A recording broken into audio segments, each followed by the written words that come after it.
bunch of different countries.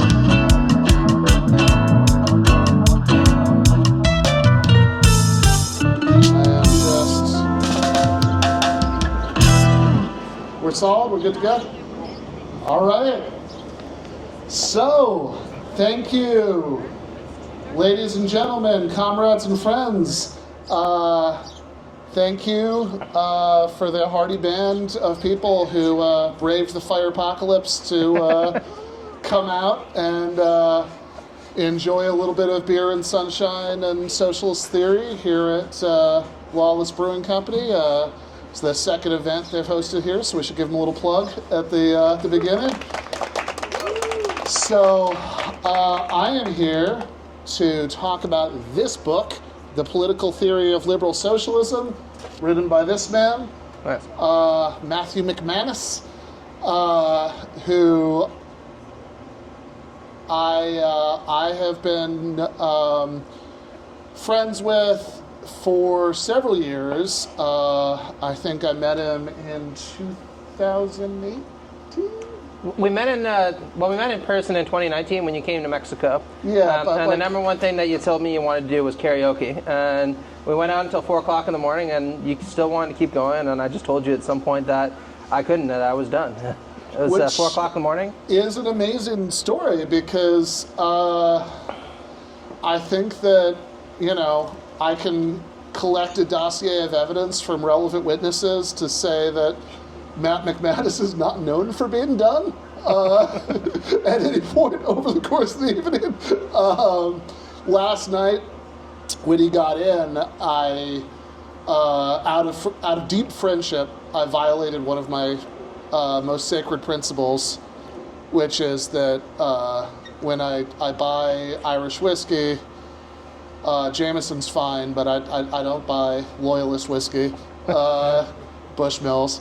You got to build bridges where bridges can be built. This is the Protestant swill that Matt enjoys. So I violated my principles and picked up a bottle of colonialist whiskey, and he was coming in. I mean, he didn't even get in until 10:30. He's coming from Detroit, so it's 1:30 to him. When he touches down at the airport. It's almost midnight LA time by the time we get back from LAX. I'm thinking, I'll be nice, have the offer. We'll have, a glass of welcome to LA whiskey, and then he'll go to bed. And what's the state of that bottle right now, Matt? It's intact.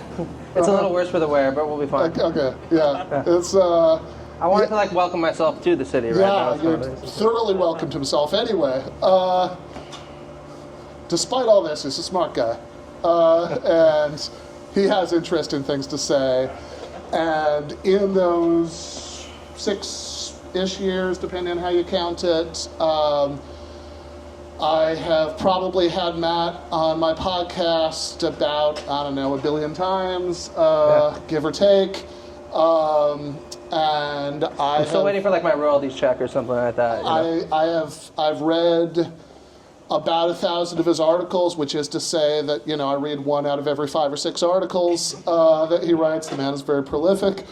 But I think this book is a big deal in the McManus oeuvre, right? Because, what I sort of often associate him with, I think what a lot of people associate him with, is the work that he does on the debunking the right beat, which is just quite a bit, right? That, the man has written about everybody from Edmund Burke to Curtis Yarvin to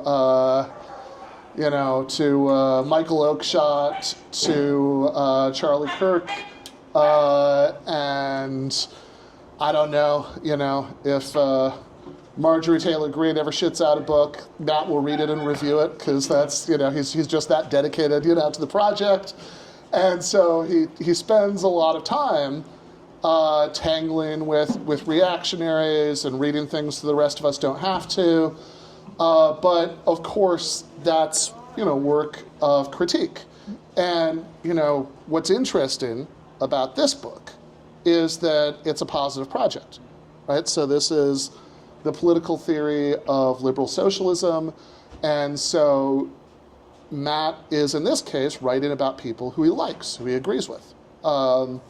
So there are chapters on everybody from, for example, Mary Wollstonecraft and Thomas Paine, who would be the other side of the big argument with Edmund Burke about whether the French Revolution was capital G, capital A good, actually, to up through John Stuart Mill, who, of course, is the most important liberal philosopher of the 19th century, who comes to the conclusion by the end of his life that, oh yeah, if I'm serious about these basic premises about human equality and human flourishing, I actually have to embrace some form of socialism.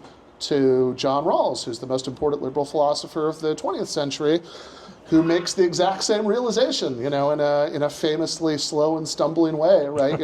He makes it there by the end of his life. To, of course, Karl Marx, right, who gets a big interesting chapter on here, sort of grappling with Marx's views on liberalism and liberal rights and the relationship between democracy and socialism. So, if you like Matt dunking on reactionaries, I think that there's a lot of value to reading Matt actually talking about the positive project, about human liberation, and the sort of theoretical underpinnings of how he sees that positive project. So I think there are a few different ways we could do this, but one way into this, to thinking about the book, would be, okay, generally speaking, when I or a lot of people in the crowd use the word liberalism, we're not talking about people we like, right? It's not a compliment, generally speaking, right? Refer to somebody as a liberal. So what does liberalism mean in the context of this book, and how does that relate to what liberalism means as like a current in 21st century Western politics? Sure. Well, first off, I just want to say thanks a lot for having me here. I shamelessly suggested this because I've always wanted an excuse to come to LA, especially during the wintertime, because winter is pretty shitty in Michigan. And I've not been disappointed so far. Beautiful city, great people, and some real nice sunshine, which is great since I haven't seen the sun in about a week now. So in terms of what I mean by liberalism, obviously there is a deep affinity between the kind of liberalism that you'd see somebody like Kamala Harris or Matt Iglesias endorse, and certain strains of philosophical liberalism. And I don't want to deny them in the book. Usually I criticize them under the label possessive individualism, or possessive individualist strains of liberalism, which is a term C.B. Macpherson, a really interesting Canadian political thinker, coined. But when I'm talking about liberalism, for the most part in the book, we're talking about a broader array of different viewpoints, many of them quite sympathetic to socialism and left projects, and some of them, as you mentioned, actually suggesting that a true commitment to liberalism not only is compatible with socialism, but might actually require a commitment to socialism.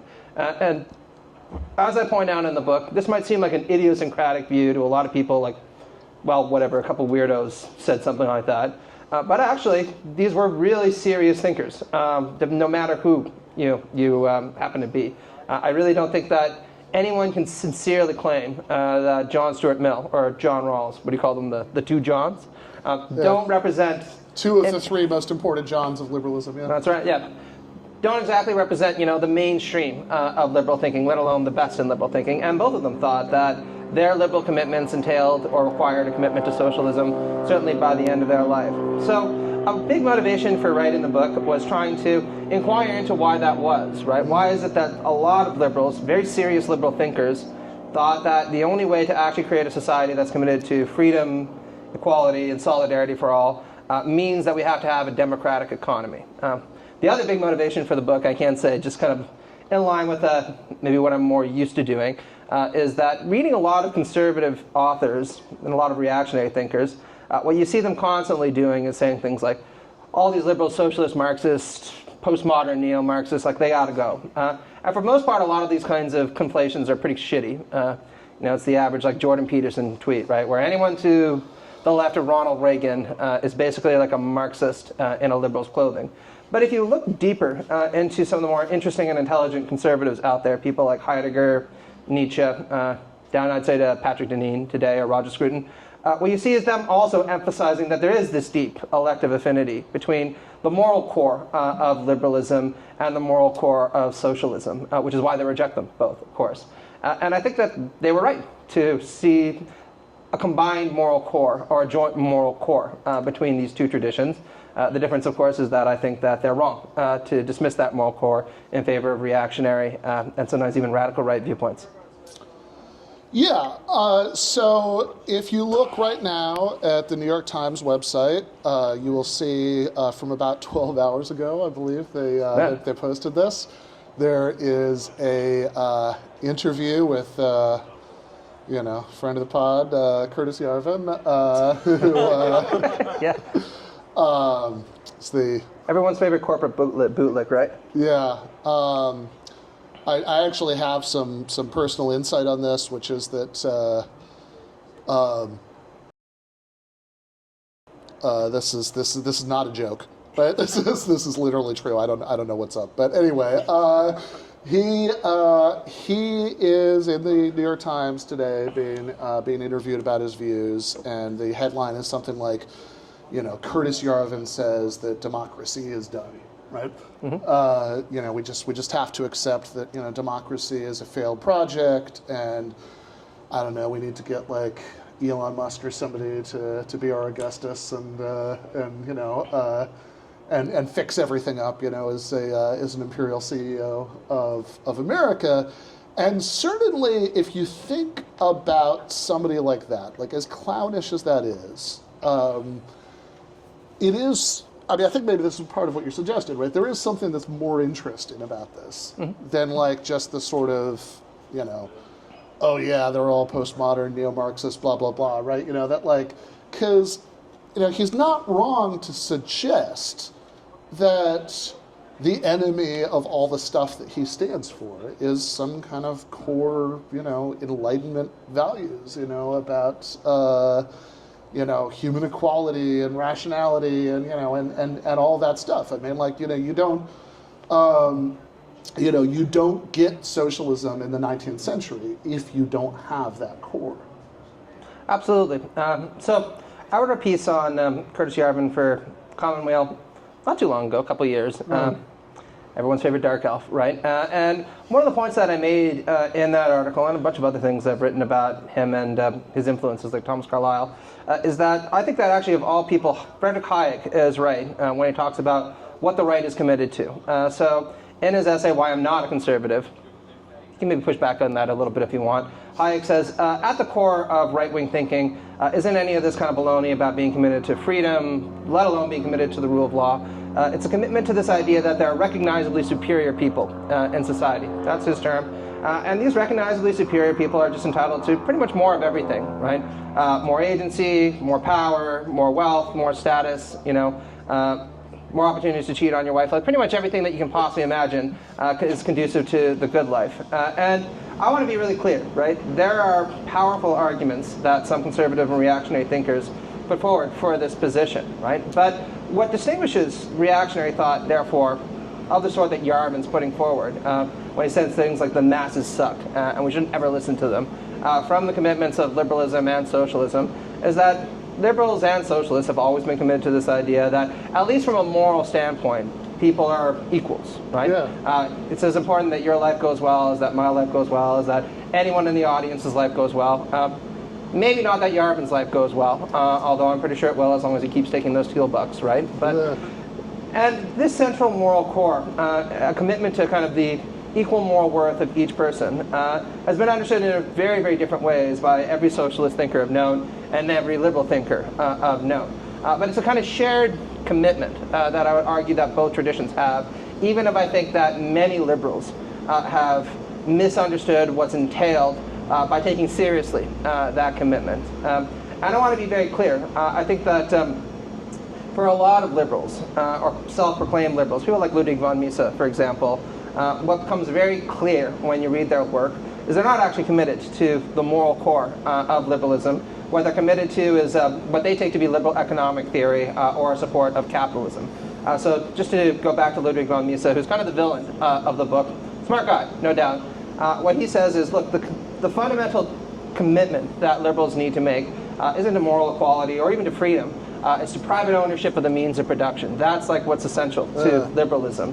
And if you, from my perspective, misinterpret the commitments of liberalism that way, it should come as no surprise that, to the point about interviewing Yarvin, when the chips are down and you have a choice between being committed to the liberal moral principle of taking seriously the moral equality of all peoples or defending capitalism, a lot of people who certainly think they're liberals are going to end up defending capitalism. Yeah, I mean, von Mises in 1927 said that fascism, well, of course, it was very bad, was a necessary evil as a handbrake that had to be pushed to save European civilization from Bolshevism, right? So this would be like a classic example of somebody making that choice. You see people like Milton Friedman and Hayek, both making it in Chile in the 1970s. You know, when democracy, threatened to generate socialism, and they decided that the liberal right that they cared about the most, if they had to choose, was the right to private property and the means of production. Yeah, absolutely, and sometimes this entailed compromising pretty much every other liberal right that you think was important. So some of you might know the really good historian, cool, Quint Slobodian, wrote a really good book, Globalist, book about the birth of neoliberalism. Well, he points out how von Mises, when there were striking workers in Vienna, basically said, send in the troops, send in the police officers, do anything that you can to crush them. And people at the time pointed out to von Mises, aren't you, this liberal guy who's really committed to things like freedom of expression, freedom of assembly? He's like, yeah, but like property is the most important thing. And these people threaten property, so fuck that, really, right?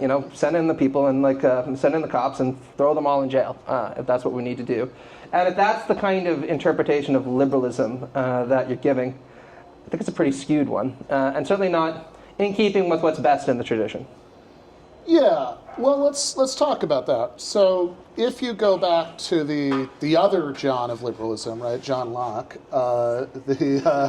yeah, see, it's everyone's favorite John, right? Yeah, I was not expecting that kind of enthusiasm for John Locke in this crowd, I have to say, but but if we go back to that guy, right? So there is this recognizable commitment to some kind of universal human equality, graded on a curve for, England in the 1600s, so Catholics weren't included, right? But or atheists, right? Yeah, you're Muslims, Jews, yeah. But other than those obvious exceptions, right? There is a kind of commitment to universal equality there. But how that plays out is in terms of universal rights to acquire property and then do what you want, with that property. Native Americans also on the excluded list because they weren't doing the proper procedures for acquiring property. Yeah, they're definitely on the bad end of the walking stick, that's for sure. Yeah. But yeah, so you have so there's this conception that you get in Locke that's like, yeah, look, it's not that there's a natural hierarchy where there are some people who God wants to be nobles and some people who God wants to be peasants and everybody should just accept their lot. No, you do have this certain kind of equality that everybody sort of has an equal claim to, to mix their labor with the natural world and therefore form property rights and just kind of see how far that can take them. And so I was wondering if one way into the history that you paint in this book is say, okay, well, by the end of the next century, right, you have still within a sort of classic bourgeois revolutionary period, you have Thomas Paine, who is, surely shares a lot of that intellectual DNA, but is starting to have some kind of proto-economically leftist impulses. So how does that trajectory go, right? I mean, how do you get from that sort of lock-in liberalism to the kinds of conclusions that somebody like Paine is tentatively starting to draw at the time of the American and French revolutions? Yeah, it's a complicated question. So I'm tempted to say shamelessly, like, buy the book and you can learn about all the details. Speaking of which, there are leaflets on the table with a discount code if you want to actually do so. But yes. Yeah, but like the brief story is, I think it's important to appreciate. I'm going to use the term dialectically, the kind of advance that this Lockean view constituted, right? And I think sometimes we can underappreciate it, or also overappreciate it, and I'll touch on that before I get to Paine. So one of the things that I foreground in the book is we often take for granted today this idea that people should be treated as moral equals, right? That, again, it's as important that your life goes well, that my life goes well, that everyone in the room's life goes well. That is certainly not the case if you go back to antiquity and many forms of societies, right? If you were to talk to Aristotle, and the great conservative philosopher Leo Strauss makes this point. Leo Strauss would tell you, Aristotle will tell you, obviously there are natural slaves in society, right? There are people who have a deliberative capacity to reason, and their job is to be cleaning the toilets and sweeping the streets, and they're good at that job, and that's all they can do. But they're certainly not to be allowed anywhere near political power. And women, women possess a certain degree of deliberative reason, so they can be in charge maybe of a household. Yeah, who says they're half rational? Yeah. And economics, because that's a fairly low activity back then, right? But that's all they're good for, right? This idea that you find articulated in Hobbes and Locke, that actually Aristotle and the thinkers of antiquity are wrong. In a state of nature, we're all natural equals, again, with all the qualifications you mentioned, is without a doubt a moral advance in some respects. Now, I think there are really serious costs that come with this moral advance, because one of the things that you see is people saying, look, the kind of artificial aristocracy, to use Adams and Jefferson's terminology, that exists in Europe right now, predicated on this idea that there are natural superiors or recognizable superiors, that's all bad. But actually, if we start out from a position of equality, the way that Locke and Hobbes say, and then we allow people to compete with one another, then what we're going to get is a natural aristocracy as opposed to an artificial aristocracy that's going to emerge in a market society. And this natural aristocracy is one that should actually rule. And in some respects, that's actually where I see a kind of moral regression occurring with certain tenets of classical liberalism. Why? Because at least with the old artificial aristocracy, to use Jefferson and Adams' terms, there was this sense of noblesse obligée towards the people. And there's this idea that, look, it's not really your fault that God decided you were a peasant and that I'm a lord. We can't change that, and definitely we're not going to. But, I still owe you certain kind of duties as a result of that. What I think you see in the United States now, and many other countries for that matter, is this really harsh form of a kind of pseudo-Lockean ethic, where people say, if I made it to the top, I made it through my own efforts. I started in the same position as anyone else, and since I made it to the top through my own efforts, I owe nothing to anyone at the bottom. And that's bad enough, right? But if you think about it from the perspective of a lot of people who can't make ends meet, the implications of this kind of ideology are a lot worse, right? It's a suggestion that if you couldn't make it, that's because you're just, to use the kind of proper Trumpese, a loser, right? Yeah. You're a loser. You had a chance to make it to the top. You couldn't because you were lazy or talentless, or life just didn't want to hand you the right pair of cards, and so you deserve to be sweeping the streets and cleaning toilets. Explicitly, you're not owed anything. So like I always think about Michael Moore's movie Roger and Me, set in my home state, your adopted state of Michigan. Go Blue, yeah. And go Lions. Hey, big game for that. Okay, all right. The first part of that was hate speech, but go Green. But I'm with you on the Lions.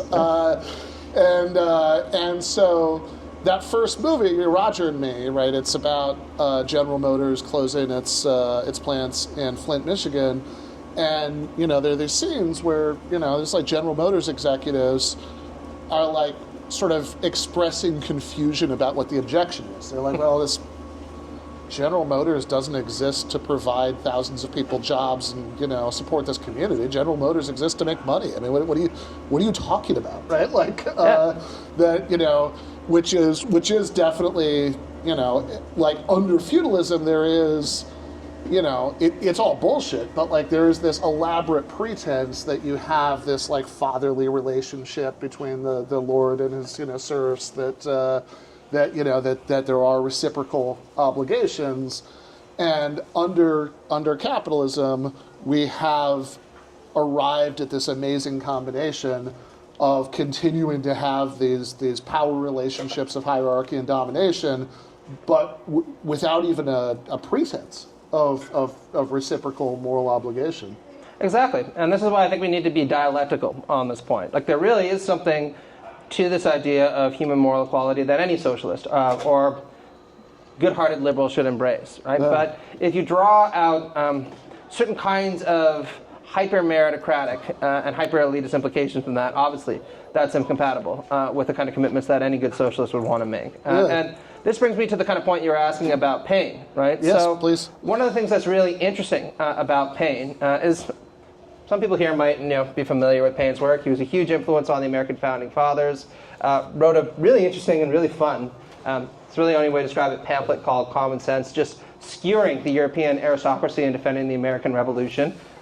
He was so popular actually that American generals during the Revolutionary War used to read bits and pieces of his writing to the troops just to fire them up against, they were called the Tories back then, in the United States, which is, I think, it's self-telling. And for the most part, Paine in his early period was a pretty conventional Lockean liberal, with a bit more of a radical egalitarian edge, but nothing that seemed all that special. But by the time of the French Revolution, what's really interesting about his work is he starts to clearly transition to a kind of proto-socialist or proto-social democratic view, depending on what you want to talk about. Because he says, look, the reality is that property is actually not a natural institution. It's clearly a social institution. And when we understand that's a social institution, one of the implications that we need to draw from this is that the rich get a lot more benefit socially and in every other way from possessing property than the poor do. And society, unfortunately, invests a lot of resources and time and energy in making sure that they get to benefit from that property, which is the inverse of the way things should be, according to Paine. And there are a lot of different arguments he gives for this, but at least one of them is he says, look, the rich essentially expropriated a lot of the land and valuable resources that other people could have used for their benefit, and they're not allowing others to use them. And so consequently, they owe an enormous debt that has to be paid to the poor in order to compensate the poor for this initial act of expropriation. So Paine, there's a lot of different things to this, but he says, ultimately the way to do this is we're going to tax the rich extremely heavily, and we're going to use the wealth that's created from that to create what he thought was going to be the world's kind of first welfare state. And by 18th century standards, Paine was actually pretty generous about this. He said there should be things like a guaranteed job. That shouldn't just be a shitty guaranteed job. He said it has to be a quality job that you can leave whenever you want, compensated in every kind of way. Everyone should get a universal inheritance, right? When they hit 20, 21, you get a whole bunch of money, so you get a good head start on life. Women, he said, when they have children, should immediately receive some money just in order to help themselves and their kid get a head start in life. There should be old age pensions. And there are a whole host of other kind of measures. And he says this is all something that the rich have to provide, not as a matter of charity, and that's really important, but a matter of right to compensate for this initial wrong they've committed by expropriating land and property where they weren't necessarily entitled to it, and which society has deigned to grant them for too long a period of time. Now, I don't want to say that like Paine was a socialist in any way, shape, or form. He could have been in the 18th century. That term wasn't even in the lexicon. But what you clearly see articulated in his work, for the first time in many ways, is this idea that if we really take seriously these French revolutionary principles of liberty and equality and solidarity for all, or for that matter, American principles of all men are created equal, and entails this idea that if all men are created equal, that includes the poor, not just the rich, and the poor need an awful lot as a matter of right in order to bring them up to the level where they can be active citizens in their society as they have a right to be. Yeah, and that last that last distinction, right? So the French revolutionaries in certain phases made an explicit distinction and say, okay, so the Declaration of the Rights of Man and of the Citizen, we've committed ourselves to this kind of broad equality, but also let's get serious. Some people get to be active citizens. Like most people are passive citizens, meaning they have like some rights, but we're not really going to let them make any decisions. And the beauty of like the late 18th century is that instead of just being like artfully implied like it would be now, they would just come out and say this, right? Explicitly.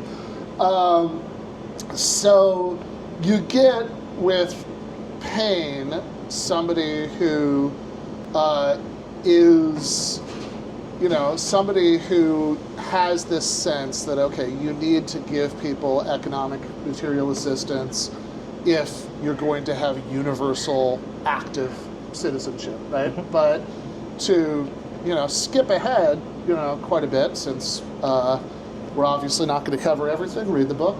But when you get to our second important John, Stuart Mill, by the time you get there, you have something that goes quite a bit beyond that, right? So Mill, at a certain stage of his career, is writing. He writes a book called Principles of Political Economy, which, at least in the first edition, is very just kind of straightforward 19th century bourgeois economics. Markets are amazing; they'll solve everything. Marx and Capital is just constantly taking pot shots at this book, right? Yeah. I was reading some of that today, actually. Yeah. So he's got that, right? But, so to the part you were reading today, right? Matt is guest lecturing in my Capital class. So he read, relevant chapter this morning. In that part, right, there's this footnote where Marx trashes Mill in the way that he's been doing for like the last 20 times he mentioned him in the book. And then in the middle of the footnote, he's like, I don't want to exaggerate. Mill does have some, what does he say, modern tendencies? Yeah, modern tendencies is the So idea. he shouldn't be lumped entirely in with the vulgar bourgeois apologists. And so I think that's like Marx starting to recognize a little bit that even at that time, when Capital is coming out in 1867, Mill's views have started to evolve. And in fact, in a way that takes him well beyond that sort of Thomas Paine point of, okay, you need to give people some material assistance, to like actually recognize that if you're serious about, equality and, fraternity and all of that, that you need to be concerned about relations of domination within the workplace. Absolutely. So John Stuart Mill is obviously like a seminal liberal thinker. Michael Friedman, in his little book for Oxford, Liberalism, a very short introduction, said, if John Stuart Mill isn't a liberal, there never has been one, basically, right? He's like the canonical saint of liberalism. And one of the things that I point out in the book is it's really telling that in his autobiography, which is really interesting and very Freudian in a lot of weird ways. He had a fucked up childhood, that's for sure. He says, look, once upon a time I couldn't see further than the limitations of bourgeois political economy, which makes sense. He grew up in the early 19th century before socialism was even a word in the lexicon. But now I do see further. And his wife probably played a pretty important role in that. It's important to acknowledge her influence there. And he says, now I realize that it is possible to go a lot further than the limitations of bourgeois political economy, which is why he proudly said, I would qualify myself under the general designation of socialist, right, or socialism. So he's not exactly clear which of the different competing factions of socialism he identifies with. But Mill's socialism is really interesting and problematic for reasons I'll give in a few seconds, right? So one of the things that he says in the Principles of Political Economy is, look, by and large, capitalists don't really serve that much of a useful function in society. They're mostly pretty parasitic on what their workers do. They provide a bit of technical know-how that we would need to kind of compensate for if they were gone, but nothing that the workers themselves can bring, for the most part, in any given workplace. And he endorsed pretty much a cooperative vision of socialism, or what we might not call kind of a market socialism, where he says there should be worker-owned firms, workers should directly manage the means of production, and they'll probably do a better job of it than the capitalists ever could, because they know a lot more about what it's actually like to work in a work site, and they have a lot of incentives to actually work pretty hard if they're working not only for other people, but also for, of course, themselves as a cooperative. In addition to this, he offered a lot of moral arguments for a kind of liberal socialism. And one of the most interesting ones is he was extremely critical of what we might now call a kind of meritocratic pseudo-mythology, or meritocratic mythology, if you just prefer, where he says, look, I hear 1,000 times a day about how the underpinning moral basis of capitalism is that people need to work hard in order to be rewarded, that you get what you deserve. And he says, if you actually applied that principle with any consistency, why is it that the coal miners who work 12 hours a day, 14 hours a day from the age of 8, it's Victorian England, end up being poor their entire life? Why is it that housewives, Milk was a prominent feminist, right, who worked many extra hours a week to make sure that children are okay, don't get compensated at all, right? And yet there are a billion aristocrats in our country who inherit their wealth, and nobody seems to have any kind of problem with that. So if we actually applied this principle with any kind of consistency, that those who do not work do not eat, actually the poor in our society would be quite a bit more affluent, and it'd be the rich who would be in an awful lot of trouble. And he says the reason why we don't bother to do anything about this, of course, it's not to the advantage of the rich and powerful to actually do anything about it. Now, I want to be clear. I think there are a lot of good things about Mill's socialism. It's a combination of like a really firm commitment to liberal liberties on things like freedom of expression, freedom of speech, assembly. Be nice if he'd extended it to India. Well, that's it, right? So one of the major problems that I point out in Mill's approach is precisely this really horrible endorsement of British imperialism. I want to make clear, right, for those who read the book, I call it a retrieval, not a defense. I say that, and that's not a kind of cop-out. The reason I say it's a retrieval, not a defense, is there's a lot of problems with what all the authors that I praise in the book happen to say.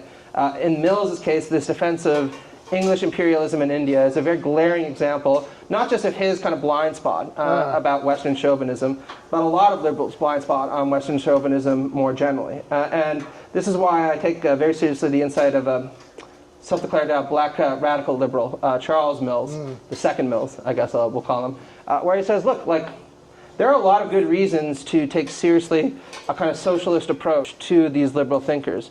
But we have to acknowledge that a lot of them held really fucking racist views about a lot of topics, including imperialism. And obviously all that needs to go. And it can't just go in the sense that we say, well, it was problematic, but now we're done with that. We need to recognize how deeply embedded a lot of these kind of chauvinist views were in their outlook. And work hard to try to extricate that, to save what's of value in their writings. Yeah, so I did have questions about the Charles Mills chapter, and I do want to get to that, but I do want to linger on Mill for a moment, right? So if you think about this, and I guess I'm probably falling into here a sort of like, historical materialist wiggishness about the history of philosophy, that it's like all these guys are inching closer and closer to the truth, which is just being a Marxist. But like, if you think about John Stuart Mill's combination of views, it seems like the biggest conceptual advance from somebody like Thomas Paine even is this recognition, right, that like, okay, it's not just that income inequality is bad, because that's not unique to any of these people, right? You read David Leigh Williams' book, the greatest, really good book. Yeah. Greatest of All Plagues. We both wrote reviews of it. It's The Greatest of All Plagues: How Economic Inequality Shaped Political Thought from Plato to Marx. And it's like, concern about material inequality is like all over the history of Western philosophy. I mean, I just want to interject and say it's kind of funny when you hear all these people talk about, like, we need to get back to Western civ and, like, really return to the values of Western civilization. And reading that book, I was like, okay, well, one of the values that we can return to is Plato's insistence that no person should have more than 5 times the wealth of any other. And if you do that, your society is destined to go right downhill, right? Yeah. I mean, in the Laws, Plato is giving advice, or, the Athenian stranger, who's Plato's stand-in in the dialogue, is giving advice for people founding a new city about what the laws of that city should be. And he says, he thinks that like no citizen should be able to accumulate more than 5 times as much wealth as any other citizen. And if anybody's suspected of doing so, you should be able to take them to court and get it confiscated. So yeah, if you want to do the thing that all the people with the statue obvious on Twitter, say, and it's what Jordan Peterson would want. Return with the V, right? Go back to the classics of Western civilization, then let's start there, right? So concern with wealth inequality is all over the history of Western philosophy. That's all over the canon. But what seems interesting in a conceptual advance about Mill is like, look, the man, there's no conception there of like class struggle being something that delivers socialism. I think if, we're like calling balls and strikes here, right? Like what he's basically advocates is, we should have like a bigger welfare state, which, obviously not much of a welfare state in Victorian England, but, we should have a bigger welfare state, and we should like sort of maybe gently nudge it along, but basically hope that the economy evolves towards like worker co-ops being a bigger thing. So it's a very, in some ways it's a very transitional view. But you do get this core insight that, in Mill, that there's something degrading. There's something that's fundamentally at odds with basic liberal ideals about having some people own the means of production and other people have to submit to the domination of the first group all day at work. Yeah, absolutely. I mean, this is one of the things that Mill writes about with an awful lot of, I'd say not only insight, but compassion, right? Mm-hmm. Where he says, and also rage, it's important to note that, where he says, look, liberals talk a huge game about the importance of not being subservient to others, right? That was a foundational principle of every liberal who wanted to inveigh against the aristocracy, the ancien regime, the monarchs, etc., right? There shouldn't be servants and masters in society. And yet, he says, none of them seem to care that the minute somebody goes to work and clocks in, all of those principles about the bad qualities of servitude just fade away, which is also a point that Marx makes in Capital, right? That liberal principles basically cease to exist at the factory door. And in a lot of ways, what Mill is just doing is launching what in academic terms we call an imminent critique, where he says, if you actually take seriously this idea that there shouldn't be servants and masters in society, and it's actually morally degrading and unvirtuous to be subservient to another, then you should absolutely be extremely critical of the most prominent site of exactly these attitudes in our society, which is the workplace, right? You go to work, and your boss tells you what to do, and you're like, yes, sir, yes, ma'am, whatever it happens to be. We shouldn't have that in our society, which is why he thought collective or worker ownership, of the means of production would be a lot more uplifting. And he even thought like a little bit more, what's the way to put it, kind of strong-willed, right? You wouldn't have masters, you wouldn't have bosses. You would produce for yourself with your comrades and your colleagues, and that would be morally enlightening and maturing for a lot of people. Mill loves this language of maturity because he says as long as you act like a servant or you're compelled to act like a servant to your boss, you're never going to fully develop into the kind of mature adulthood that we think is appropriate in society, because you always have to treat somebody like they're your better, and that's not what an adult should do. Yeah, so in the course of that, you mentioned Marx, and for my money, the Marx chapter is the most interesting chapter of this book. I will say, shameless, self-promotion. I did work really hard on that one because boy, oh boy, was it hard. And I was like, I got to get this at least somewhat right. Yeah, and I mean, I think this is probably the chapter that like slides most from the sort of work of recovery that the rest of the book is doing. That's like, okay, we want to sort of, it's not. I mean, it's obviously not like neutral history of ideas. I mean, it's politically engaged. He's recovering this stuff because he thinks these are intellectual resources that are useful to an emancipatory movement. But as you say, it's recovery. It's like, hey, let's go back and look. Here's what these guys thought, right? And I think the Marx chapter is a little bit more like, well, let's like really grapple with like the sort of controversial questions of interpretation, and then once we figured out what Marx thinks, is he right about all this stuff? Is he right about some stuff? Is he wrong about others? What goes in what category?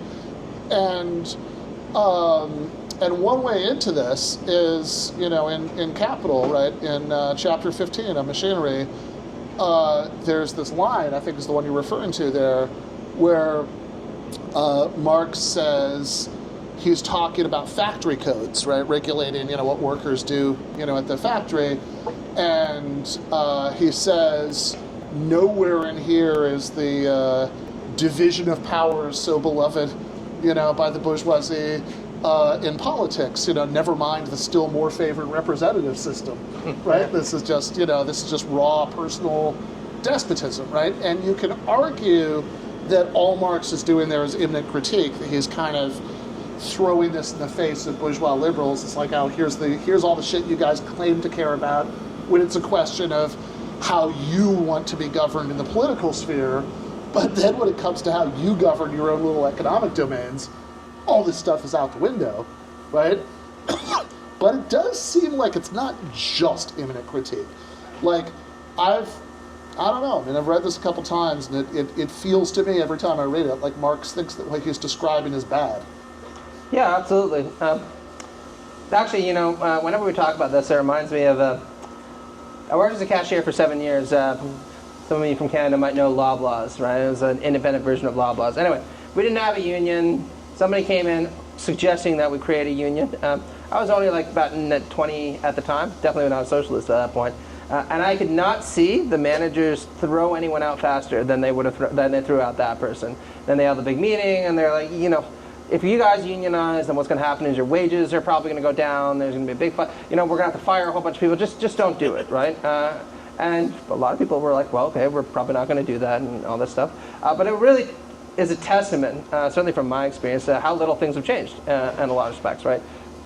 There was one person just suggesting that we try to democratize the place that we worked at, and the bosses could not have gotten that person out of there faster than if they had a whip in their hand and a gun in the other, right? So in terms of like what this means for the Marx chapter, this was a difficult one, right? I say in the opening of that I kind of wrestled with whether or not to have it, because on the one hand, there's a certain kind of socialist that's just tired of hearing about Marx, right? It's like, look, like, why do I have to hear about this guy anymore? If you want to talk about liberal socialism, just talk about liberal socialism and don't bring all this crap in there. And then there's another kind of a socialist, and I want to say, I say both of this with love to everyone, that's like, Marxism is socialism. If you don't have a book that's basically about Marx from front to end, you're not really talking about socialist politics. So my very liberal effort to compromise between these two extremes was to have this chapter. And one of the things that I point out is that, to your point, Marx's approach to liberalism is a lot more complicated than simple rejection, right? On the one hand, he is absolutely emphatic about the fact that liberalism, and for that matter capitalism, is the highest mode of production and the highest form of society that we've seen thus far in the world. You see that in the Communist Manifesto. You see that as late as, Capital, right? Where he's very insistent about how the tearing asunder of these old feudal aristocratic relations has really been a boom for human freedom and human equality in many ways. On the other hand, he points out that while there are benefits that we've all gained from this liberal advance, clearly one of the major problems is that liberal freedoms and liberal equality aren't fully realized under capitalist conditions. And so he spends a lot of time trying to think through what can be preserved in the old mode of production, while also, of course, trying to point out that a lot of stuff will need to be checked. So one of the things that I point out is that his most nuanced take of this appears in the Critique of the Gotha program, where he's very critical of, who else? Utopian socialists, who suggest that we're going to have this millenarian break with bourgeois society, and bourgeois right is the term that's used there, bourgeois right? And socialism is just going to be entirely different from liberalism in every respect. And Marx says, no, right? First off, every new form of society that's going to emerge is going to be fundamentally stamped, that's the terminology he uses, by features of the old society. And failing to recognize that you're going to see continuity there means that you're not being sufficiently historicist or materialist about your thinking through of society. You're giving into this kind of idealist utopian insight to say we can just rebuild society from the ground up as if according to some blueprint, and Marx wants to have none of that. But it's also very clear in the critique of the Gotha program, like it is in his early writings, that he thinks that there are certain features of bourgeois right that are worth preserving, especially in things, in documents like the critique of the Gotha program, or for that matter, like the Civil War in France, where he's very supportive of the idea of representative government, but suggests that the problem is that under bourgeois conditions, representative government hasn't achieved its full potential because there are divisions of powers that are intended to favor the wealthy, and there's also a severe lack of democratic accountability on the part of many of our representatives because they're beholden to big money or ideology or whatever it happens to be. And he says in the Civil War in France, the best kind of society is one where representatives are going to be extraordinarily accountable to the people who elected them. And if the people think that there's in any sense in which the people they've elected aren't serving their interests, they should be able to recall them immediately.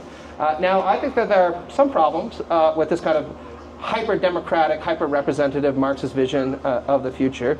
But the two things that I want to say about it is, first off, it clearly draws a lot from Republican and liberal ideas about political representation.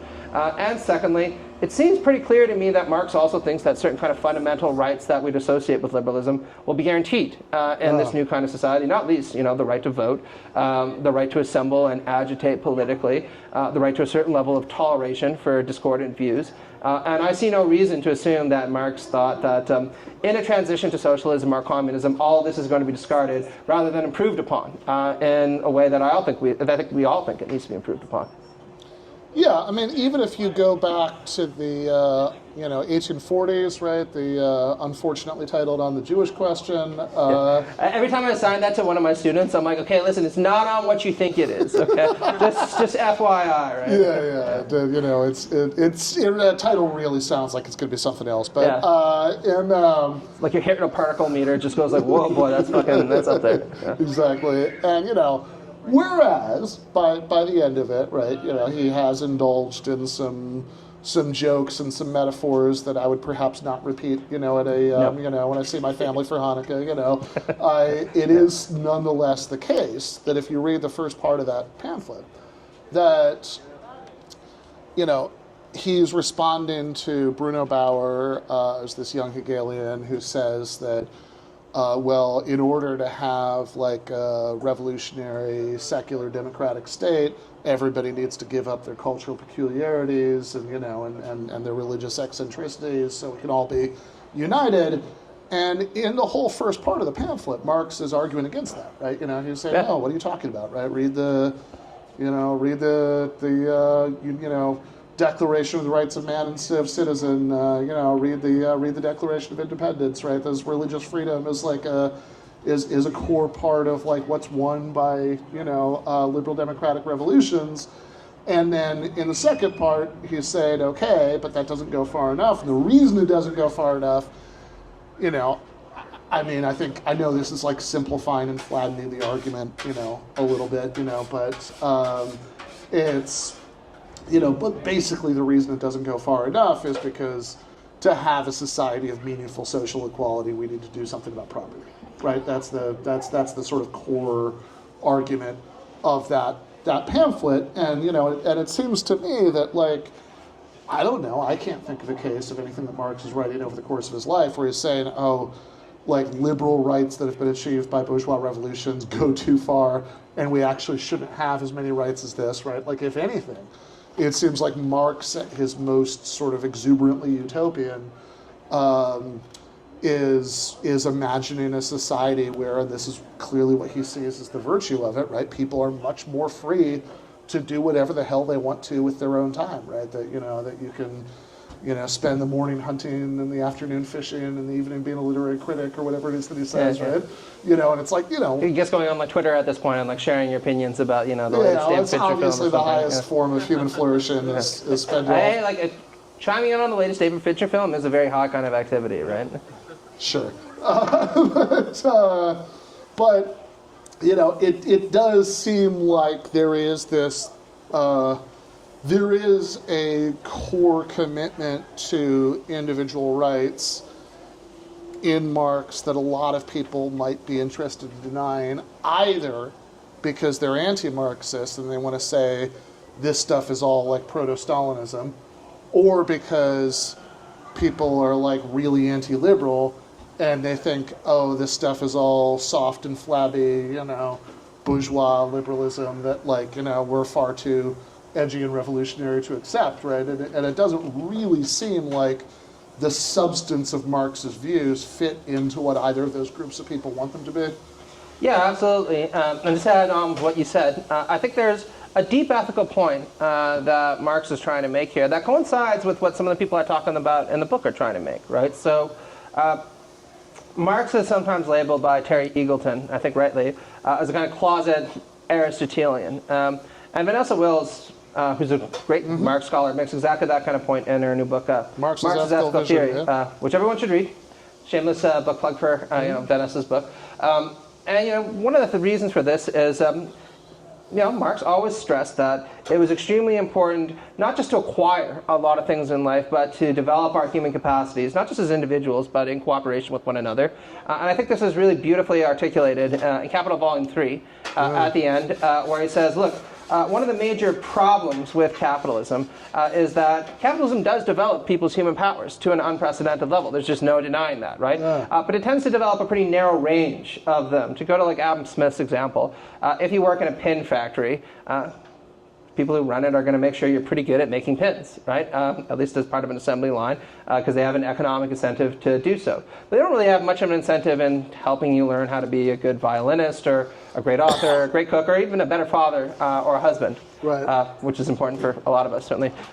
Someone like me who's married and always tries to be a better husband, right? So weird. It sounds like you're confessing to something there. Well, my wife's not here, and I just wanted to acknowledge, her important influence on the book. She wrote the introduction, and I was really grateful for that. But anyway, Marx says that, under socialism or communism, one of the great things that is going to occur is that the development of human powers will become an end in itself for the first time, rather than simply a means to valorizing capital or exploiting surplus value. You get the idea, right? And one of the things I point out is I think this is a really attractive ideal. However, it's important to stress that a lot of the liberal thinkers that I talk about in the book who identified with socialism or were very sympathetic to it also embraced this ideal. Now, that is not all liberal thinkers. Sure. The strain of possessive individualism that leads into what we now call neoliberalism is really committed to what I call an acquisitive ethic, following the person. This idea that the most important thing in life is just to acquire as much stuff as possible to gratify as many of our desires as possible, and also outcompete everyone so you can feel like you're the hottest shit in town, right? But John Stuart Mill was very much like Marx in saying, no, look, we are like living trees that want to grow and extend ourselves to our natural extent. And one of the reasons Mill thought it was important to embrace a kind of socialism was, he said, it's very hard for the poor to actually develop all of their capacities when they're spending 12, 14 hours a day working in a coal mine, and they're probably going to die at 28 in Manchester. And people like Charles Mills, Chantal Mouffe, all the kind of liberal socialists that I talk about in the book also embrace what I call this developmental ethic. And so in this sense, I think there's a deep affinity between what Marx thought was an important or attractive ethical vision and what a lot of liberal socialists thought was an attractive ethical vision. Yeah, I mean, look, what I would normally think is distinctive and interesting in Marx is not really normative at all, right? Like, it's not that, it's not that Marx has special and unique insights about what kind of values we should care about, what we would count as a better world. Not to say he doesn't have interesting things to say about these things, he does, right? But it's like that's not really what you go to Marx for, right? Sure. Like, you go to Marx, I think, for an analysis of how the world that we live in right now works, how we got there, and how it is that we might get from there to a better world, right? To a more democratic and materially equal world. Which does bring us, I think, to the last thinker I wanted you to ask you about. But first, because my phone is not functional. How are we doing on time right now? 30 minutes. 30 minutes, okay. So I think this is the last thing I'm gonna ask Matt, and then if anybody has questions for Matt, we can take some questions for the audience. So I think this. Also, feel free to email me your angry, responses to this, right? Believe me, no matter how pissed off you are, it can't be nearly as bad as some of the shit that right wingers send me, where they're like, "Go fuck yourself and die." If you wake up in the middle of the night and realize you're very angry at Matt and his book, I'll give you his email address and or actually his phone number. That's better. Why not? And you can let him know. Okay, so I do want to talk about Charles Mills because I think this is maybe the most politically interesting part in a certain sense, right? So all of this discussion has been happening kind of at a level of 10,000 feet, sort of thinking about big questions about what counts as justice in a good society. And in a way, the Mills chapter sort of takes us a little bit into the particularities of... One second. Do you mind if I grab one of those beers also? Yeah, what do you want? I'll get one of what they have, thanks. Do you want anything? Sure, I'll take the hot beanie summer. Thank you. I mean, if we're doing the podcast style, then I figure I can do the kind of break. It's encouraged.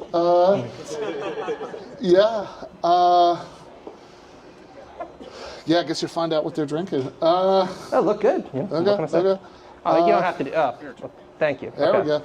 Well, solidarity. Yeah, cheers. Yeah. So in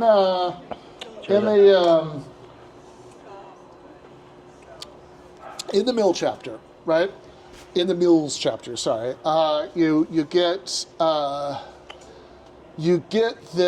certain kind of analysis of race in America and how that relates to some of the big questions that we've been talking about. And it did strike me as I was reading this, right, that, I held back from any angry late night emails to you, because I knew I was going to have this opportunity right now. Nice. But just ambush me, exactly. In your hometown where I don't have any defenders. Exactly. But it does strike me that this gets us into politically interesting territory, right? Because, Mills is often, really sure that there is going to be some sort of major revision that's called for in stuff like, for example, John Rawls' theory of justice by taking into account racial issues. But it's often a little bit unclear, at least to me, what that major revision is, right? I mean, and there are points where Mills is just doing stuff like counting the number of times that Rawls uses the word race, which I'm really not sure what that's supposed to prove, right, about anything. It's okay, but what's your actual disagreement when he does mention it, right? And it seems to me that there is maybe, I might be reading too much into this, tell me if I am, right? But there is maybe a bigger and more interesting background issue lurking here, right? Which is, how do we think about, race or other demographic or identity markers as they relate to what we would count as achieving justice? Just stay on the normative level. What is it that we want? Thank you. What is it that we want, right? What is it that we would count as winning, right? And achieving the kind of equal society that we want.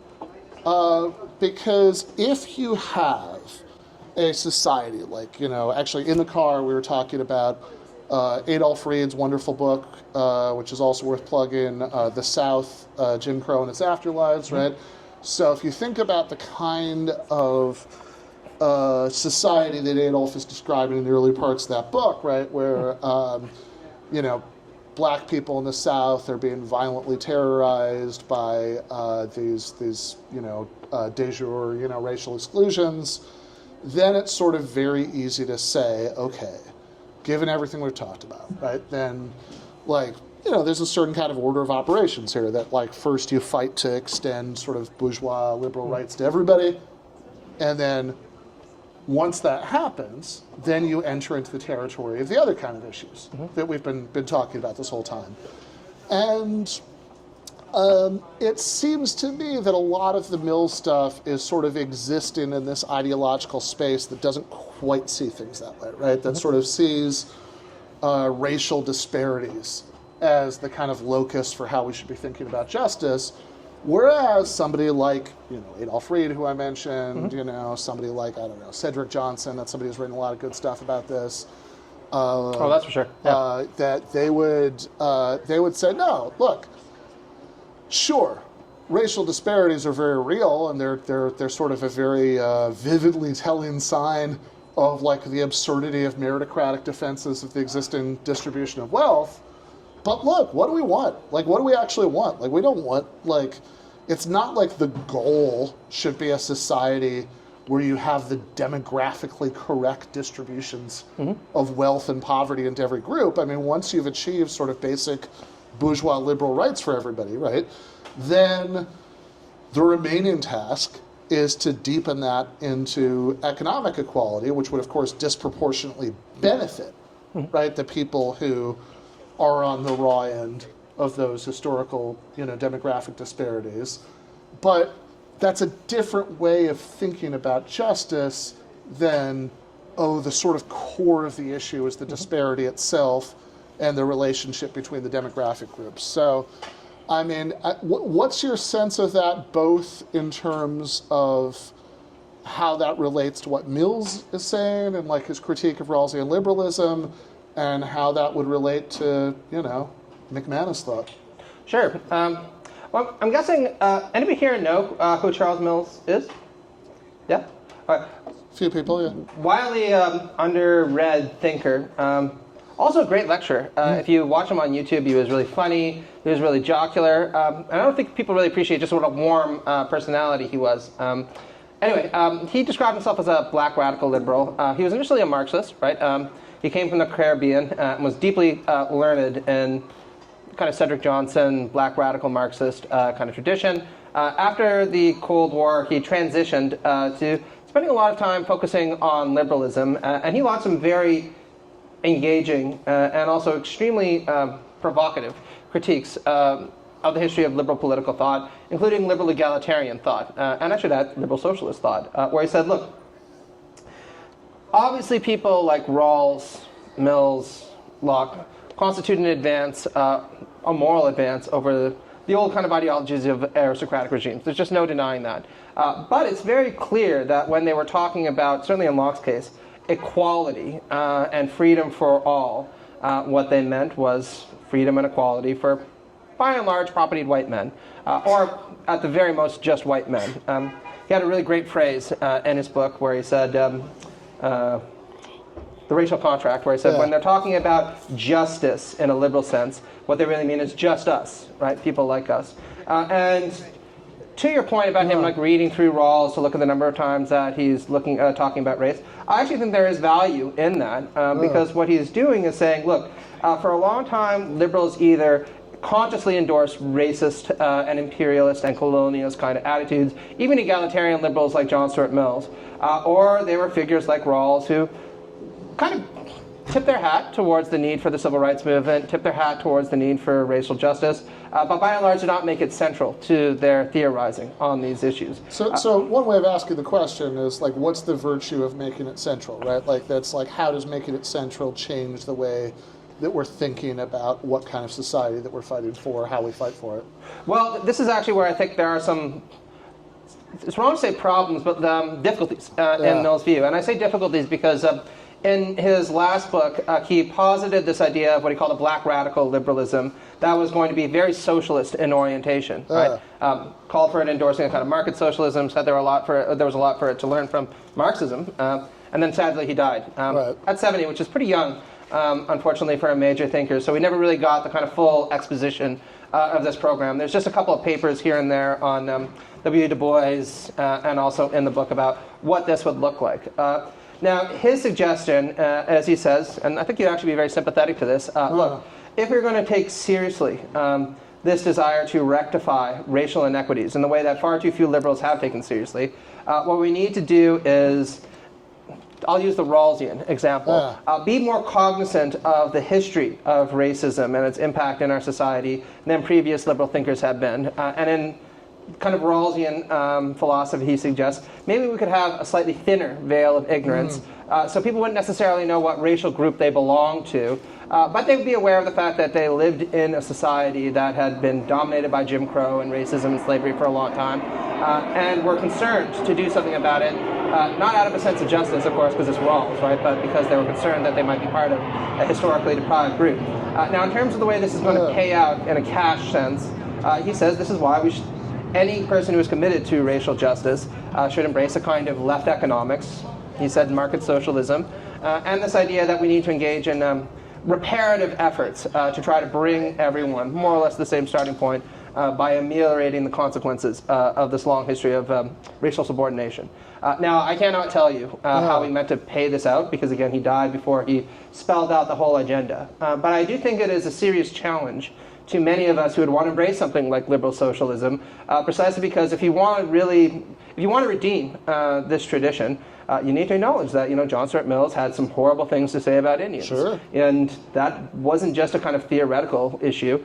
He actively worked for the East India Company and propagated various forms of British imperialism. You need to accept the fact that many liberal-leaning socialists in the First World War, or prior to the First World War, were very happy to become ardent nationalists and defend imperialism when the chips were down.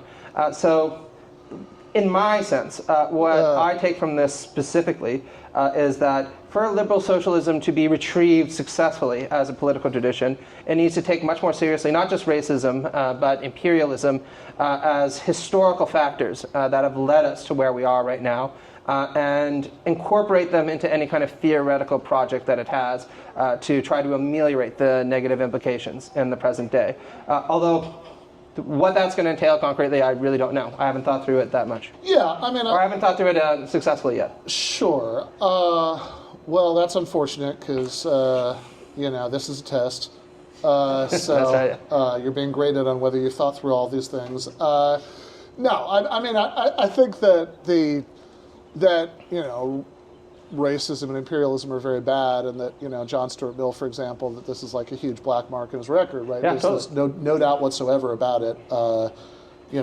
Marx, by the way, whereas he did talk about the way that British colonialism in India was like laying the economic groundwork for revolution later, did immediately support the first mutiny against British rule in 1857. So points there, but I think the sort of I don't know if it's a counter-argument exactly, right? But the other perspective on this, right, from the Cedric that I'm thinking of, I think you're thinking of Cedric Robinson, right? Yeah. But, the Cedric Johnson or... Oh, sorry, Cedric Robinson. Yeah, wow, different sorry. Cedrics. Got to get your Cedric straight. But Anyway, Cedric Robinson wrote a really good book, Black Marxism, which everyone should read. It's a classic in the field, and I said it a couple times in the book. Although sadly, got confused. But like the other perspective on this would just be like, yeah, look, okay, so you've got this reparative work, right? So in other words, that you have these long-term consequences of colonialism and apartheid, right, that you want to reverse. I think the question at this point maybe can't be settled on the level of normative theory because it's a strategic question, right? So the strategic question is what's given what we would count as a good outcome there, right? So that's a normative question. But once we've settled that, what's an effective strategy, right, Sure. for doing it, right? And the sort of well, if I could just interject, I do have a partial answer to this. So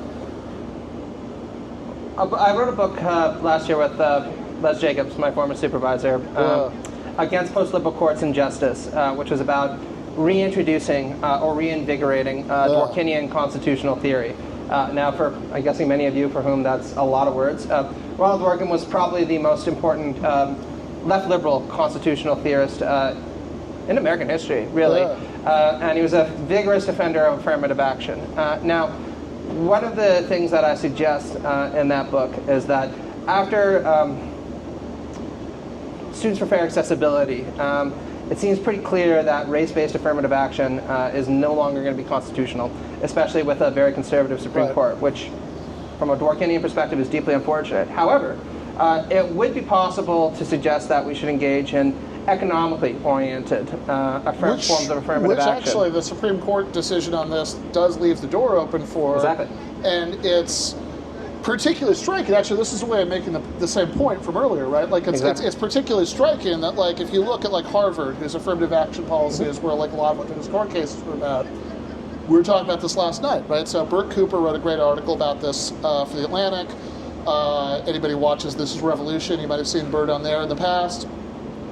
And Bert says, he grew up in a, poor, low-income black household, right? And he says, look, from the perspective of the black poor, a world without affirmative action is exactly the same as a world with affirmative action, right? Because, Harvard, for example, made a big show of how they had achieved demographic parity. They had the same proportion of black students in their incoming class as there were black people in the U.S. population. Oh, great job, Harvard. Then you look at the details, how they did it. Yeah, it's always important, those details, eh? Basically, they let in the children of like a bunch of Nigerian oil executives. They don't want poor people going to Harvard. I mean, come on, like why would they want that, right? That's they want people whose families they're going to have long-term financial relationships with, going to Harvard. And so the sort of point that the Cedric I was thinking of, or Adolf Reed, also the best Adolf, that I could think of. It's a pretty short list, to be fair. It's a very short list, and there's a real gap. There's a real drop-off of Adolfs, but that they have the sort of point that they would make about this is, look, if we're asking a strategic question, I mean, and I think your intervention in that book, right, I mean, is very much to this point, right? If we're asking the strategic question, okay, how do we achieve this work of reparation, right? Like, we agree that the status quo, where you have these deep inequalities and these patterns of distribution of these inequalities that represent, this history of apartheid and colonialism, etc., we agree that that's very bad, right? Well, both, even kind of bracketing the normative issue, right? The sort of argument they would make is, well, strategically, the most effective way to do that work of reparation is through the strategy of universalist appeals to shared material interests, right? The way, to achieve, the way to achieve a better society for everybody, the way that you'd actually concretely help the most people in historically marginalized subsets of the population would be by, in a universalist way, assembling this majority coalition to bring about a more materially equal society. That if you have, it's like, if you have disparate unemployment rates, what the best solution is to that, right? Is go back to Thomas Paine, have a public guarantee of jobs for everybody, right? Do you have disparities in healthcare? It's like, well, let's do Medicare for all, right? And so I don't know if you want to sound off on that, or you want to see if we can squeeze in a question or two from. Well, I'll end by just briefly kind of tying off the last point, right? Charles Mills, talks a lot about the importance of racial reparations, and align with the kind of Dworkinian point. There's also a compelling case you can make for race-based affirmative action, but from a strategic standpoint, which is what I think you're getting at. It looks like the Supreme Court, certainly for the foreseeable future, with the great orange guy coming in, is going to be very conservative and is just going to fucking nuke those kind of arguments in the bud. So there is a case to be made for saying, look, programs that are predicated on economic marginalization will almost invariably end up helping out historically racialized communities simply by virtue of the fact that many of them are economically marginalized because of a history of racism.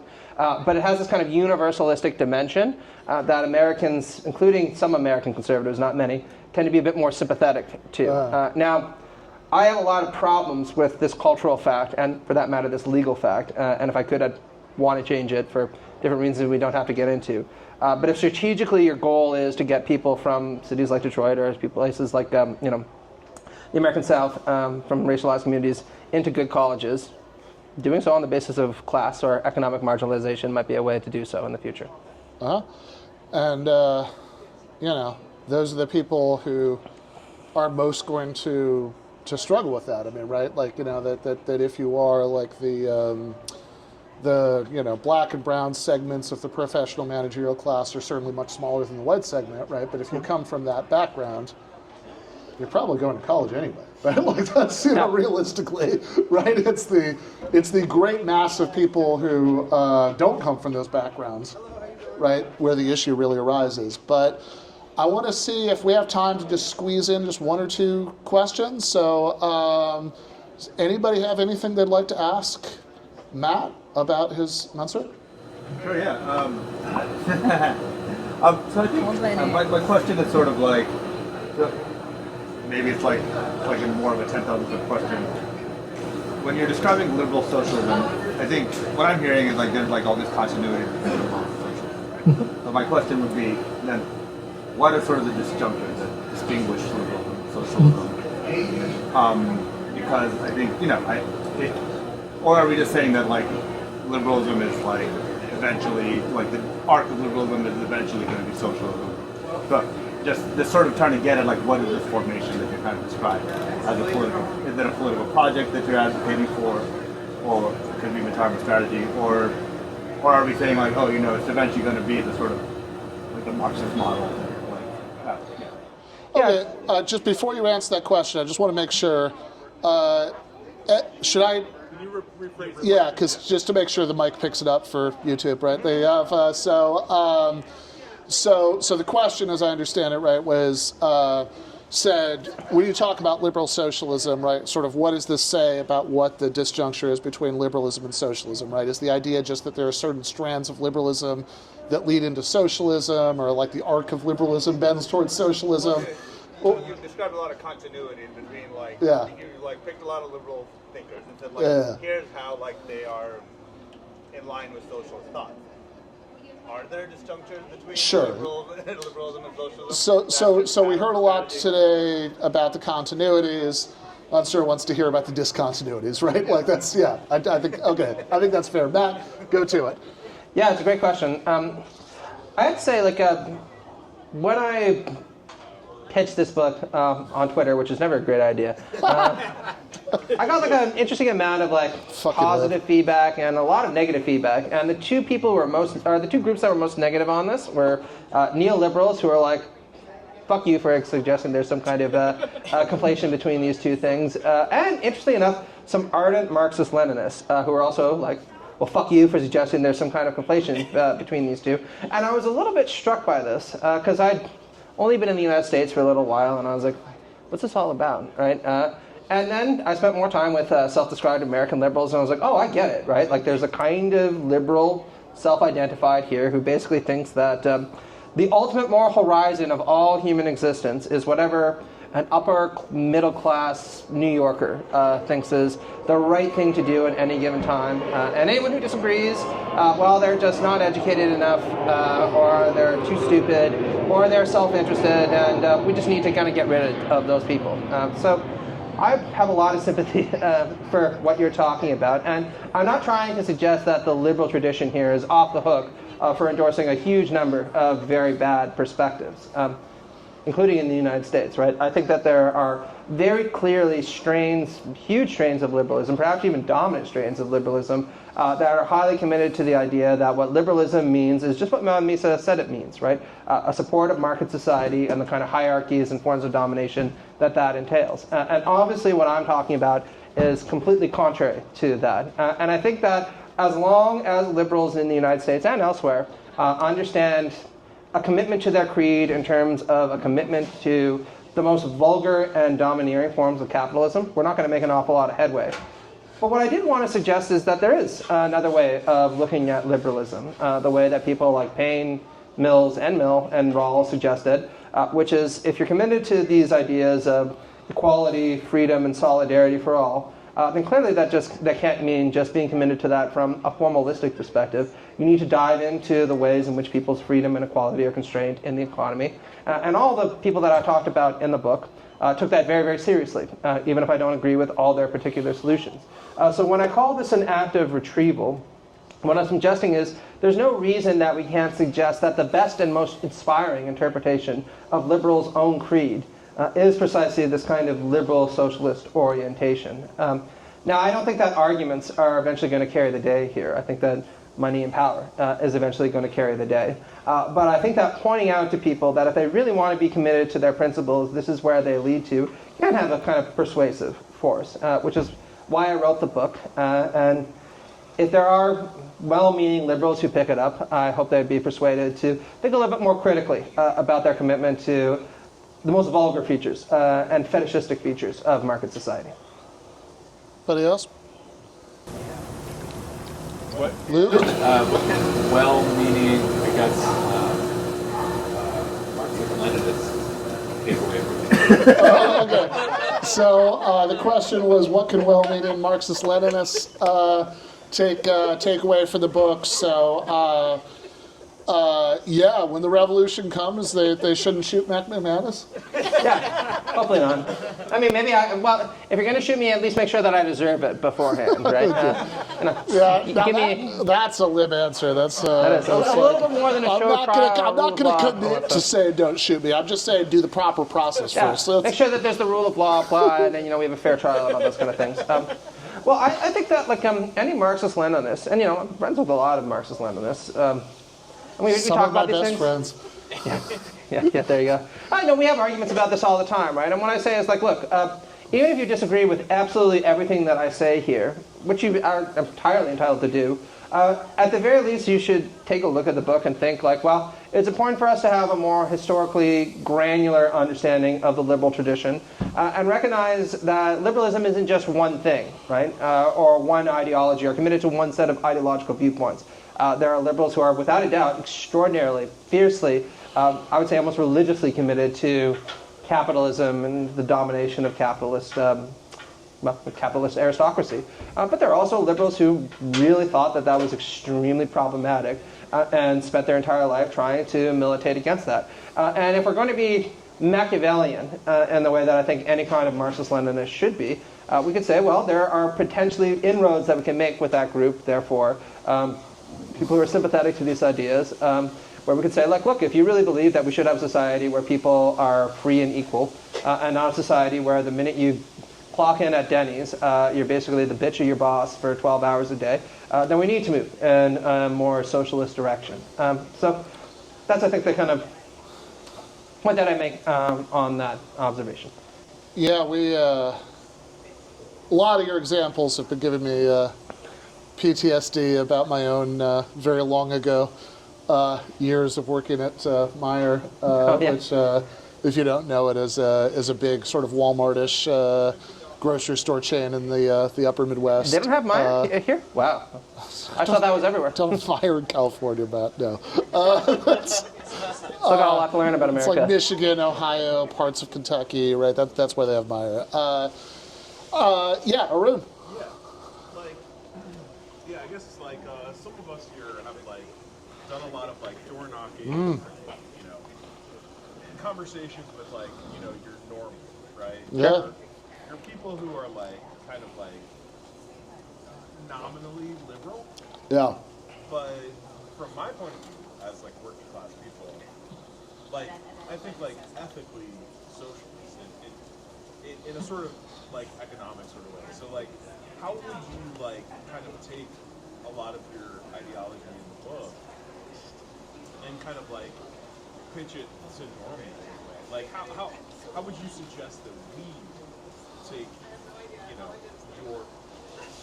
your stuff in the book and just pitch it to normie so we can kind of grow more of a I don't know, class consciousness. Yeah. Sort of way. Yeah. Okay, so Arun's question is, I hope you'll accept this as a fair paraphrase, right? Is okay, this has been a really interesting conversation about how left-wing nerds should think about the values that motivate them. But presuming that you actually don't want to just talk to each other forever, you want to actually change society, how does this translate to the sort of political pitch that you'd actually make to normal people in the course of trying to kickstart a movement that could actually achieve some of this? Yeah, it's a great question. So I work for the New Democratic Party in Canada for quite a while and volunteered there. For everyone who probably doesn't know, the New Democratic Party is like the left-wing party in Canada. We brought universal health care to the country, so that's a big success, so yay for us. But since then, we've been kind of in the rut right now.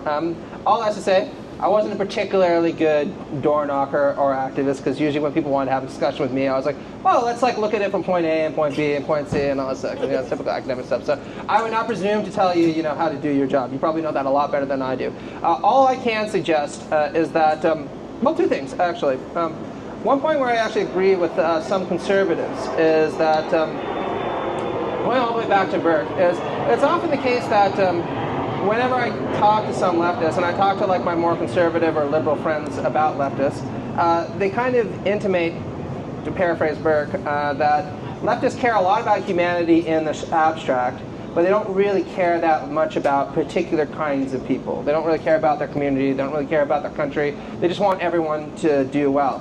And I think that a lot of people just find that a really kind of jarring way of looking at the world. Because for most of us, we care about our family first, our community second, and then maybe our country third. Now, I'm not calling in any way for like an unbridled nationalism. I really disagree with socialists like John Stuart who suggest that, because I think there's something really vulgar about it. But the kind of people who come around and just bash America or bash, their city and say that that's leftism, I think that's always going to have a kind of a negative impact. I mean, you do get the sense that there's a certain kind of leftist who really likes the working class thought of as a really big abstract category. Yeah, absolutely. Yeah. But doesn't particularly like them as individual people. Yeah, no, absolutely. One of my best friends is a boilermaker from Sarnia, and I spent a lot of time with his buddies, and they're pretty socially conservative, but actually economically very progressive, right? They fucking hate capitalists more than anybody else in the world.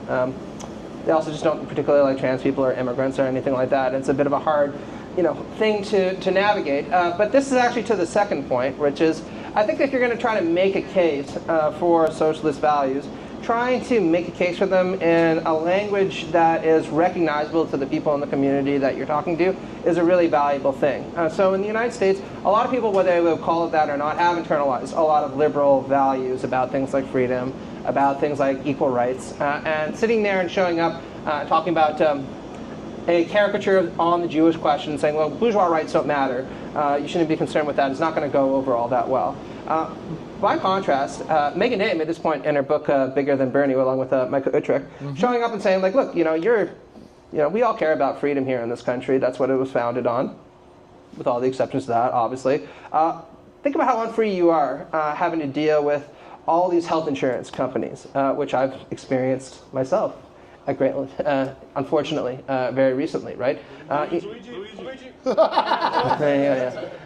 sit there and it's like, well, you deal with these people and there's a massive bureaucracy, it's extremely alienating, and you might want to just move on with your life by getting, your pancreatic problems treated or your breast cancer treated, but you can't because all of a sudden you have to pay $20,000, $30,000, $40,000 in fees because your insurance isn't going to cover something like that. That's definitely a kind of restraint on people's freedom.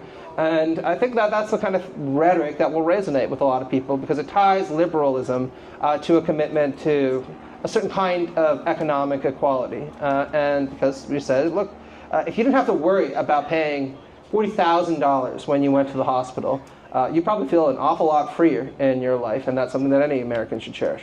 Yeah, I mean, Aru Partanen is a Finnish journalist who married an American guy, moved to the U.S., and she wrote a book called The Nordic Way of Everything, where one of the things she says is that, moving from Finland to the United States, she was really shocked by what she regarded as pre-modern relationships of dependency that would exist, certainly between bosses and workers, but even between like husbands and wives and parents and children because of these economic differences that, people would like, college students, would like, it's like, yeah, man, if I piss off my parents too much, they're not going to pay, for me to go to college, that there are tons of Americans who stay in jobs they hate or even marriages they hate because they don't want to lose their employer or spousal, health insurance, right? I mean, this is just stuff that coming from a more reasonable country, you don't have to think about, you know.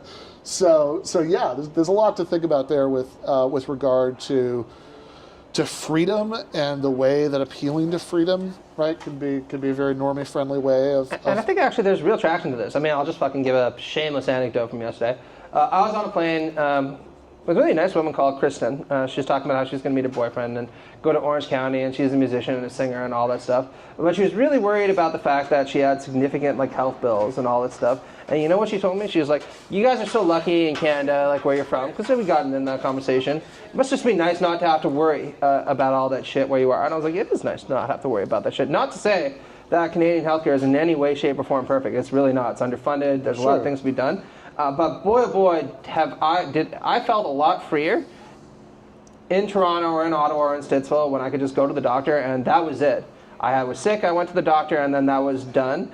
Then nowadays where I'm like, well, I went to the doctor, but I might get hit with a big fat deductible tomorrow. Not to mention my insurance company being like, well, did you really need to take care of your lungs? I mean, are they that important to you? You got 2 of them, maybe one of them will be enough, right? No. Yeah, I mean, I would say with regard to the Luigi question that whereas I don't think that individualist assassination is a particularly effective political strategy. Been running that experiment since the 19th century, I would point out. I do think it's pretty revealing about American society that, like, I don't know. I'll drag my mom into this. I was talking to her about this a little while ago. And she was like, she lives in an over 55 community. And she was like, oh yeah, we had a party the other week. And at the party this came up. None of the ladies who lived there said they'd turn him in. Right? That's like, because it's like, yeah, I don't know. I mean, I think it's pretty revealing about the rage that people feel, right? Towards these companies, right? That's like that. The way that they have you over a barrel, and they can, that they can deny you, care that you desperately need. They can drag you through the ringer, and make you. And make you like spend all of your time on the phone fighting, for the stuff that you need, and this is, this is really not, the sort of vision of a society where, people have a kind of, Republican in the good sense of that word, small r, Republican equality and freedom from domination. We can all be active citizens, kind of living our lives, the way that we want to live it. So, I would say, if you want to think a little bit more deeply about these issues, the political theory of liberal socialism by Matt motherfucking McManus. One of like the top 10 Canadians, surely, is a. Hey, it's a pretty long list, actually, so that's really quite a compliment. There aren't that many. Is a very good place to start. Matt, my friend, thank you for coming to LA. Thank you for writing this book. Yeah, thanks. Cheers. Peace. Yeah, cool. And if you want, there's a flyer there. You can get 20% off the book if you want.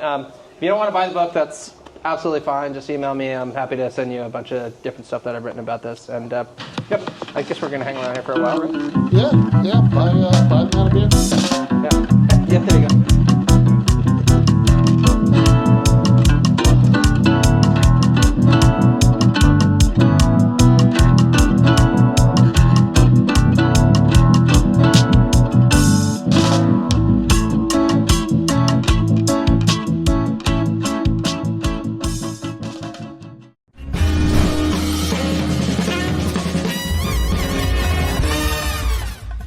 You have been watching free public content from Give Them an Argument.